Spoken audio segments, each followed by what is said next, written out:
Ask somebody what the place is like. Cóirí Sgilean t-àite coltach. Answer with the definitive form of the verb to be. Se a haun in the present tense. For example, Se áite drang a haun. It is a busy place. You can add on an adverb of degree as well, like glé, which means very. Here are some examples of adverbs of degree. Cús means too much. Uavasach means terribly, very. Or becken, a wee bit.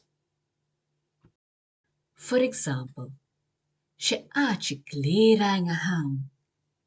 This adds on a bit of depth to your sentence.